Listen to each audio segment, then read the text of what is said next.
Hi, I'm Jo. I'm a marriage and family therapy grad student in Southern California, and today I will be sharing everything I learned in the past week, academic-wise, about the therapy world, as an ADHD coach, and just in life. And at the end, we'll end with a little psychological evaluation of the show I just finished.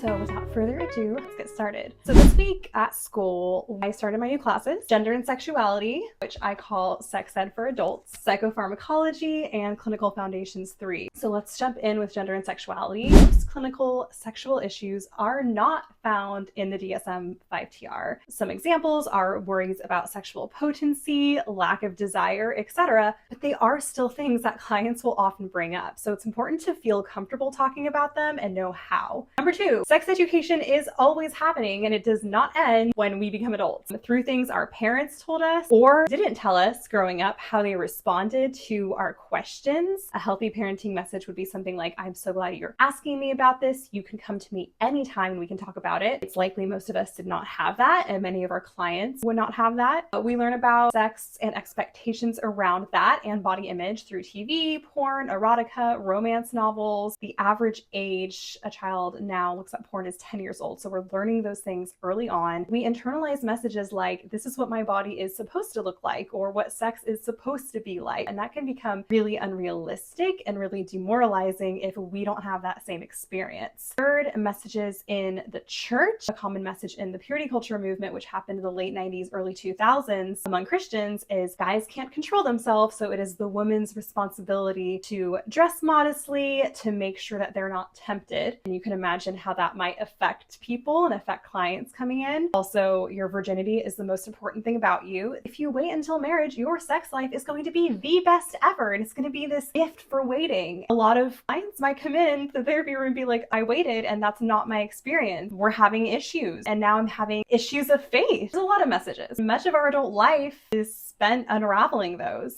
And clients might come into therapy with those messages. Clients might come with their partner with those messages. Oftentimes, we assume that sexual issues are due to the lack of emotional intimacy, lack of trust in a relationship, but actually relationship issues, emotional, psychological issues, and then sexual intimacy issues are often two completely separate things. Sometimes you have to work on the sexual relationship first to affect the relational issues, and sometimes it's the other way around. Individuals can come in and they might have sexual issues because of those messages that they internalized, because of past trauma, past abuse. It may have nothing to do with their partner. So it's really important to keep all those things in mind as a therapist, not even as a sex therapist, but just as a therapist seeing clients. The second thing we read about is boundary violations. Rarely, if ever, does a sexual relationship between a client and a therapist start intentionally. Usually this starts as smaller boundary crossings before a boundary violation occurs. And a boundary crossing is something where it's like getting your client a gift. Boundary crossings, there's a lot of arguments for and against them, but the pro arguments is like it can help the client. And so if it's in the client's best interest, it's okay to have a boundary crossing. Boundary violations, on the other hand, should never happen. And obviously sex and romantic relationships is one of those big no-nos. But research has shown time and time again that boundary violations usually start smaller. Usually they happen, especially sexual relationships, when the therapist is feeling really vulnerable. They might self-disclose from a personal space and not for the benefit of the client. And the client might comfort them. There might be some mutual attraction there. What is already an intimate relationship become even more intimate because of the therapist's vulnerability. So that's why it's so important to have supervision, to be going to personal therapy as a therapist so that those things can be dealt with outside of the therapy room. Third, or Gender and Sexuality, is Esther Perel's Mating in Captivity. That book, at least from what I can tell so far, really explores why does sex become boring or even absent in committed, loving, monogamous relationships. One thing that she talks about, which is very systems-based, is that we want to go back to homeostasis, and when behaviors happen that threaten or challenge that, it can disrupt the system of the couple. Here's a quote that I really liked from page 35. We narrow down our partner, ignoring or rejecting essential parts when they threaten the established order of our coupledom. We also reduce ourselves, jettisoning large chunks of our personalities in the name of love. The fragility of this manufactured equilibrium becomes obvious when one partner breaks the roles of the contrivance and insists on bringing more authentic parts of himself into the relationship.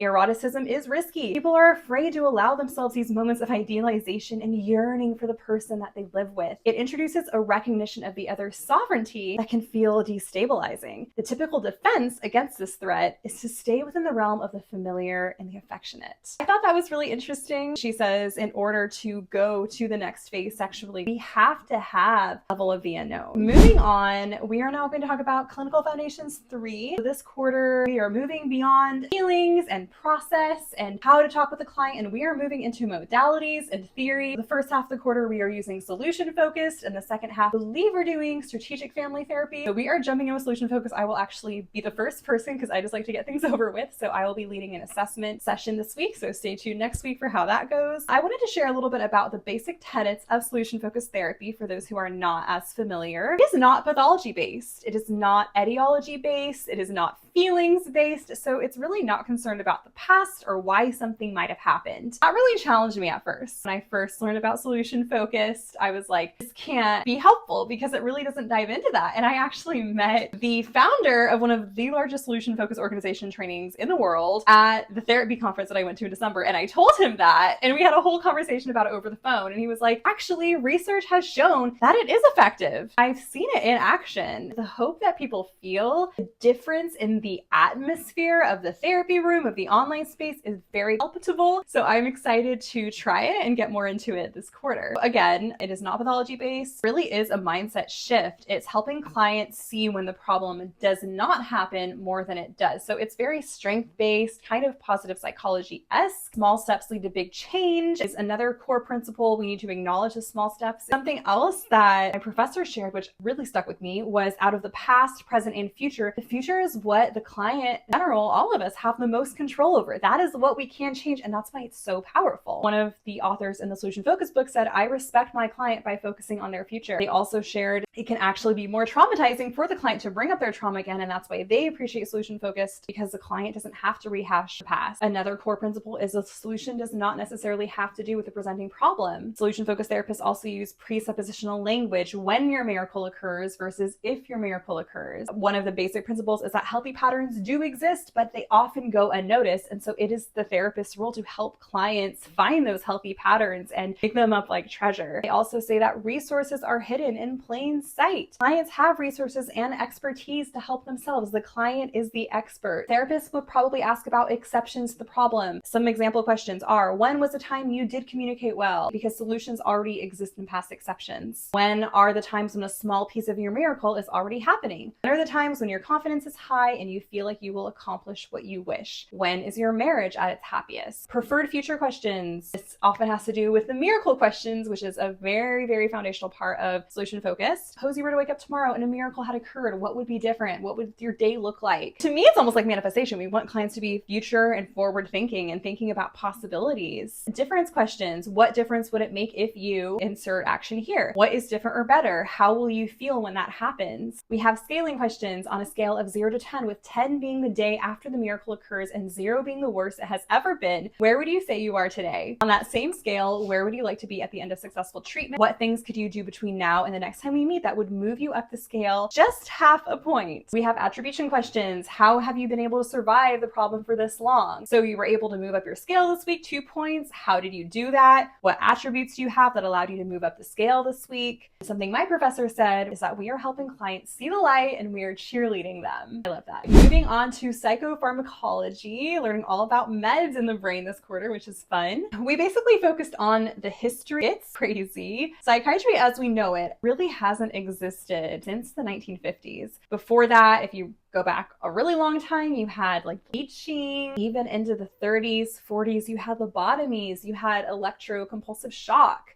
All these things that really weren't super beneficial long-term and even really destructive. What's interesting is that psychotropic medication really came onto the forefront of the scientific community by accident. It was being used for medical conditions, and then doctors realized that it treated patients with schizophrenia, with mania, really well. It calmed them down. So that's when that came out. The first antidepressant came out in 1952. So again, it is more recent, really about 75 years ago. All right, let's talk about why it's important for therapists who cannot prescribe medications to learn about this. First of all, most psychotropic meds are actually prescribed by family doctors, not even psychiatrists. It's just helpful to know what they're taking and know how that affects them and how that might be affecting their brain chemistry, kind of in addition to the behavioral stuff, in my opinion. Psychologists and social workers often monitor client responses to psychotropic medications. For me, even before I was studying to be a therapist, I worked in a residential treatment center, and every day I had to give out meds to all the clients. It was sort of helpful to know in general, like what they were for. Convincing evidence now exists that certain mental disorders are either caused or accompanied by neurochemical abnormalities. That is a direct quote from the book, page 35 of Handbook of Clinical Psychopharmacology. They make a point, right, where it's not all brain or all behavior. Sometimes it's a mix of both. Sometimes it leans more heavily on one end than the other, but it's usually not beneficial to think black and white. And there is a quote I really liked on page 49. The question, is this disorder psychological or is it biological, is too simplistic. The more appropriate question is, to what extent is there evidence that biochemical factors may be contributing to a patient's current symptomology? Psychiatric medications are not one size fits all. Two people can both be struggling with depression and take the exact same medication, but we have totally different experiences. And that's because our bodies metabolize drugs differently, and even the root cause of someone's depression can vary from person to person. Especially with mental diagnoses, meds given for that reason, right? They are not going to cause the same metabolic reaction in everyone, and also can take weeks before meds kick in and start working as they're supposed to. So it's important to know that again as well. It's good to know what's going on as a therapist, even though we do refer clients out. Something I thought was super, super interesting was medication as countertransference. For example, if the therapist believes that talk therapy is not effective or feels guilty about terminating, they may suggest meds as like, let's just go there, right? Because this isn't working, or I don't feel like I'm doing a good enough job, or like, I'm going to give you something that can keep you going. And not to say that medication in those cases are not important, but I think it's just from the book's perspective, it's important to examine where our referrals are coming from. So I thought that was super interesting. Something else that the book mentioned is, if given meds, some clients may think they just want to treat me. They don't actually want to hear my story. So medication can be seen as a quick fix. But from my understanding, research has shown that like the best type of treatment long-term is a mix of both. The client does benefit from psychotropics plus talk therapy plus behavioral therapy. Those who are on the pro-med stance say, hey, this is scientifically proven, it works quickly. But those on the pro-behavioral therapy side of things say this is the difference between giving a man a fish and teaching a man to fish. Behavioral therapy can give problem-solving skills, and they need both. It is also important to learn about different beliefs or concerns based on different cultural backgrounds, consider indigenous healing traditions, etc. when it comes to prescribing. Moving on to therapy talk. This week, there were a lot of questions in my stories about doll licensure. I was considering whether to pay the extra $1,100 for the 2 units that I would need to even be able to apply as a licensed professional clinical counselor on top of the MFT license that I know I'm definitely going for. And I was going back and forth. I called a therapist friend. I did a TikTok post asking therapists if it was really like worth getting both. I like deep searched into Reddit, and here is what I found. The main pros people say are, number one, there's more portability across states. Like MFT is very common in California, but maybe not in states on the East Coast, for example. If you have 2 licenses, there may be one that's potentially taken more by insurance companies than the other. And you have another board to advocate for you. You know, like I'm part of the California Association of Marriage and Family Therapies, but there's also the LPCC Association, and then there's the behavioral board. So it just kind of opens up more doors in those ways, hypothetically. But there are several cons to consider. First of all, there is the mental load of having to manage more than one license. Already, you have to get 3,000 hours, I think, for both licenses just to be able to take the licensing exam. For LPCCs, you can't count your hours as a trainee. You have to start all over again. I've heard you may have to get different supervisors. You have to track your hours for both. You have to pay and take both exams. You have to renew both exams. So there is just that mental gymnastics. You would have to manage 2 licenses. There's also the extra cost in time and money. To take an extra unit, like it's $550, that's kind of a big deal when you're a student and you're on a lower budget. And then when you graduate, again, you have to pay for a couple hundred at least for the exam, and then you have to pay for renewal every couple years. And so like long term, I did the math between paying for the units in school, and then if I were to renew for like the next 30 years, it would probably be like upwards of $4,000 or $5,000 extra in fees, which like to me, I was actually told by therapists, use that instead to get certified in something. Use that instead to go deeper instead of wider.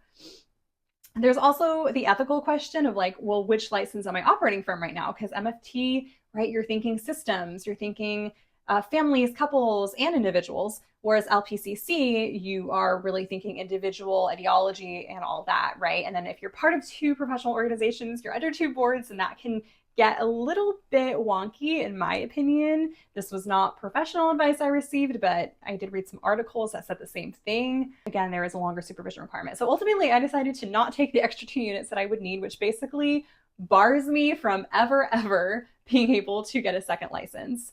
But I think like coming down to it, I realized, number one, I think I'm mostly doing this for my ego because I want to say like, I have 2 licenses and not just 1, and people might see me as more credible. And all the therapists I talked to were like, no, that's not going to happen. Like, people don't even know what those letters mean. As long as you have your master's and you have a license, you are going to be credible. For me, it's more like I'm a 3 on the Enneagram, I'm an overachiever, and I just like to do the most. And I'm like, you know what, let's break the cycle by not doing the most, because I know long-term I would regret not just the money, but the mental gymnastics of having to track and manage too.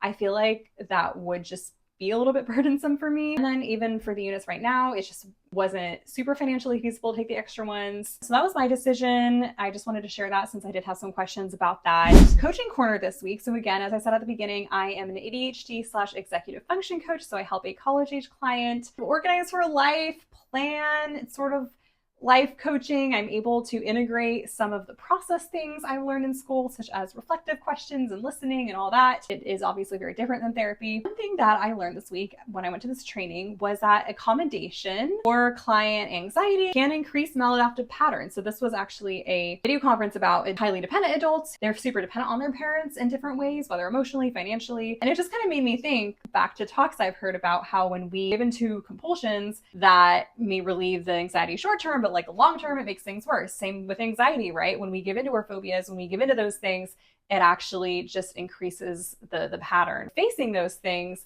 or setting boundaries, in this case for the dependent adults, so they have to do things on their own. Short term, they're not going to like it, but like long term, it actually helps them become more independent. So that was part of the website Attitude, which is super helpful if you have clients with ADHD or you yourself have ADHD. Going on to life lessons. One thing I have been learning recently is what it means to be in a season of sowing and what it means to prioritize that. You have to do the unsexy, boring work of planting to see fruit. And obviously, like we all know, you reap what you sow, but I've really been thinking about that in terms of my current season. I actually pushed my internship start date to September because there are things I want to do to prepare well over the summer. I'm also house sitting. There's like a very needy dog who needs a lot of attention and cuddles throughout the day, so she can't really be left alone for 8 hours. So that was like the main reason that I deferred, but I also wanted to finish all my main classes and focus on those and just like go in to my internship, like done with all my main classes, just able to focus, because I'm sure it will be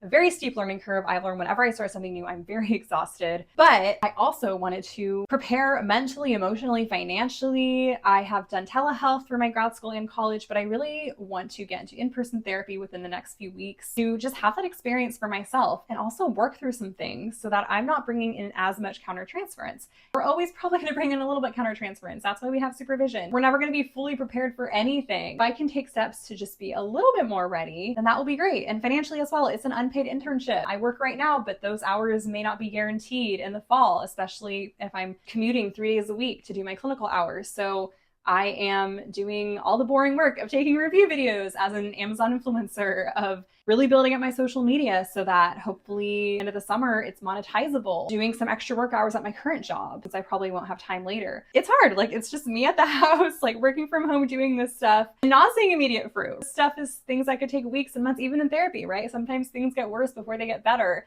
But I know how important it is. I know that because I have had situations where opportunities have popped up and I haven't been ready because I didn't do that work. One thing from like a faith perspective as a Christian that I think about is the and suddenlies, or at the appointed times. You hear those 2 phrases throughout scripture. I want to do things now in preparation to be ready for when the and suddenlies come, or the things I am expecting, the internship, whatnot. But sometimes, like, again, we have to do the boring, unsexy work to be prepared for what's going to come in the future. So that's what I have been learning in my personal life. We will end with a media review. One reason I have been so focused on doing more with social media is because One of my posts went viral a few months ago. It was one where I say, I'm diagnosing Riley from Inside Out for my final. And somehow it popped off. It's at like 21 million views right now. And it made me realize how much people like really enjoy media and film and TV and being able to see that through a psychological perspective. So I'm just going to share trends I'm seeing. I just finished last week the season 6 finale of Cobra Kai, which I know came out like a year ago. I'm also doing this part at the end. So if you haven't seen it and you want to, you can just stop now because there will be spoilers ahead. With the finale, I thought that the writers and actors did a really good job with showing that the karate tournament, the Psychotropic, it was so much more psychological and mental than physical. For Miguel, Johnny, Tori, Robbie, they would go to the sidelines, they would talk with their sensei or their partner, and then that person would like encourage them. I love how Daniel talked to Johnny, right? In a way, in his language, right? He was like, do we have fear in this dojo, right? And Johnny was like, no. And like, that's what finally was able to give him the winning point. Daniel not going all Miyagi-Do, but him going Cobra Kai. And I think that also reminded me of like being a therapist and like using the client's language and coming into their world and how important that is. I thought that was a great metaphor. Gosh, there were so many good examples. I thought like in general, they gave Kreese a really good redemption arc as well. I know the yacht explosion was like, some people were like, that was a little much. I think it was perfect for like 80s nostalgia over the top. I think they were very intentional about that, but I do think they gave him a really good redemption arc. So those are some thoughts. Thank you for tuning in. That's all I have for this week. I will be back next Friday with week 2 of spring quarter, all I'm learning.